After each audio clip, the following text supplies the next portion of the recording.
Ang Pilipinas ay tahanan ng isang matatag na mga pampubliko at pribadong ospital, na marami sa mga ito ay kinikilala para sa kanilang kahusayan sa clinical care, advanced na teknolohiya, at medical education. Ang pinakamahusay na mga ospital ng Pilipinas ay ang backbone ng nation's healthcare system, na nagbibigay ng mahahalagang, dalubhasa, at pang-emergency na pangangalaga sa milyon-milyon Pilipino. Narito ang top 15 largest hospital sa Pilipinas sa pamamagitan ng bed capacity. Ngunit bago yan ay huwag kalimutan i-click ang like, subscribe button, and notification bell, para laging updated sa mga video na ating ginagawa, para sa inyong dagdag kaalaman. Salamat! 15. Cotabato Regional and Medical Center. Ang CRMC ay matatagpuan sa Cotabato City na may authorized bed capacity na 600, na nadagdagan mula sa 400 na kama noong 2019. Ang pagtaas na ito ay sinamahan ng isang ipinag-uutos na pag-upgrade ng mga pasilidad ng serbisyo at mga serbisyong pangangalaga sa kalusugan upang magkahanay sa mas mataas na kapasidad. Ito ay nasa ilalim ng pangangasiwa ng Kagawaran ng Kalusugan at nagbibigay ng mga serbisyong medikal sa rehiyon ng Bangsamoro at Central Mindanao. 14. Makati Medical Center. Ang MMC ay matatagpuan sa Makati City na may bed capacity na 600. Ito ay isang pribado, tertiary hospital na nagbibigay ng isang malawak na hanay ng mga serbisyong medical and surgical services. Ang ospital ay pag-aari at pinatatakbo ng Medical Doctors Inc., isang subsidiary ng Metro Pacific Investments Corporation, isang kumpanya na nakabase sa Pilipinas. 13. St. Luke's Medical Center. Ang St. Luke's Medical Center sa Quezon City ay may bed capacity na 650. Kasama dito ang isang bagong binuksan na 40 bed charity ward para sa mga indigent patients.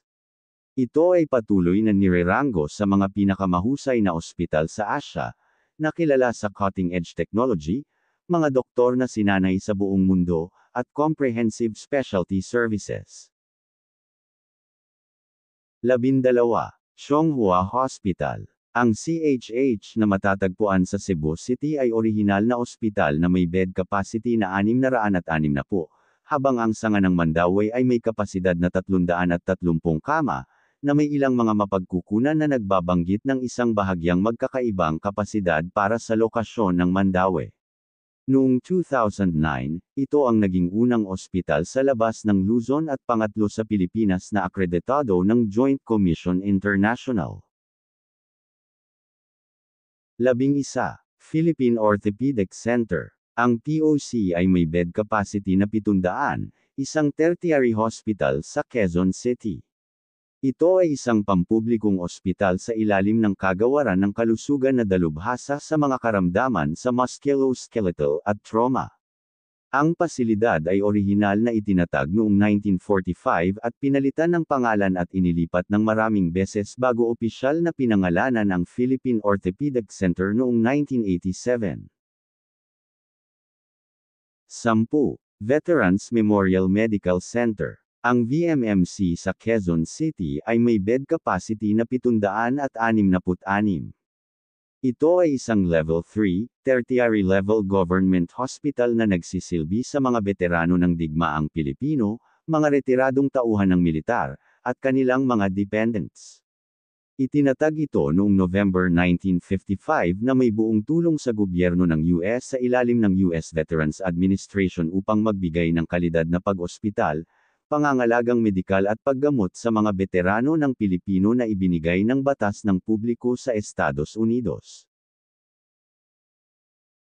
Siyam. Dr. Jose Fabelo Hospital. Ang bagong hospital na matatagpuan sa Manila ay may bed capacity na 800, isang makabuluhang pagtaas mula sa nakaraang 700 bed capacity, na isang national government hospital sa Manila.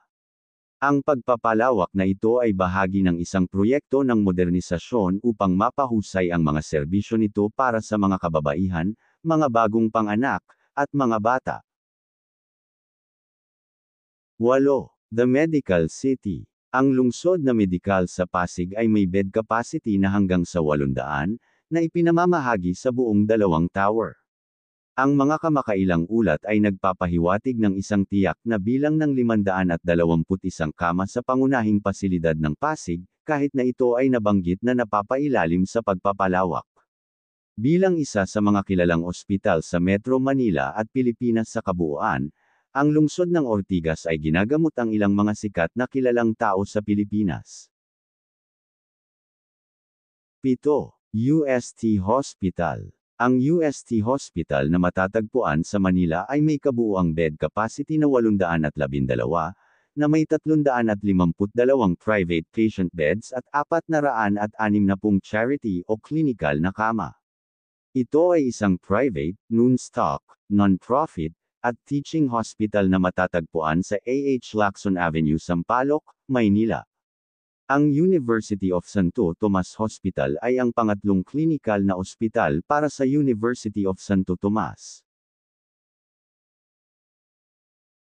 6. Vicente Soto Memorial Medical Center.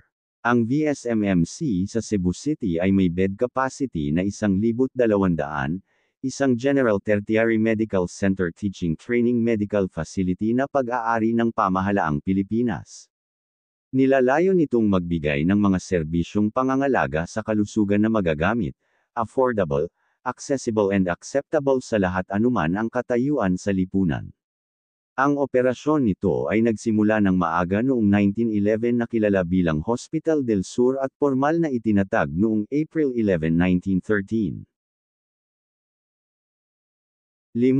AFP Medical Center. Ang AFP Medical Center sa Quezon City na ngayon ay opisyal na ang Victoriano Luna Medical Center, ay ang pangunahing ospital ng militar ng Armed Forces of the Philippines, na may authorized bed capacity na 1,200. Ito ay isang pasilidad ng pangangalagang pangkalusugan para sa Forces of the Philippines at mga dependents nito, na nagbibigay ng isang malawak na hanay ng mga serbisyong medikal. 4. Southern Philippines Medical Center. Ang hospital ay isang large, government-run tertiary hospital and the primary referral center for Southern Mindanao na matatagpuan sa Davao City. Ito ang pinakamalaking ospital sa Department of Health System na may naaprubahan na may bed capacity na 1,500, at isang pangunahing and referral center para sa Mindanao at ang nalalabi sa bansa. 3. Dr. Jose Rodriguez Memorial Hospital. Ang hospital at sanitarium sa Caloocan City at sumasakop sa 130 ektarya ng lugar ng lupa, mula sa orihinal na 808 ektarya na may authorized bed capacity na 2,000. Sa mga ito, 800 ang itinalaga para sa Tertiary General Health Care Services, isang pagtaas mula sa orihinal na 200, habang ang natitirang 1,200 kama ay para sa mga serbisyo sa leprosy. 2. Philippine General Hospital.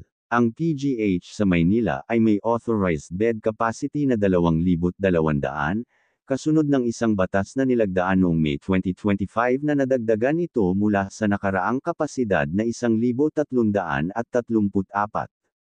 Ang pagtaas na ito ay bahagi ng isang mas malaking pagsisikap upang i-upgrade ang mga pasilidad ng ospital at dagdagan ang mga manggagawa upang tumugma sa pinalawak na bilang ng kama, tinitiyak na maaari itong matugunan ang lumalagong mga pangangailangan sa pangangalagang pangkalusugan ng publiko.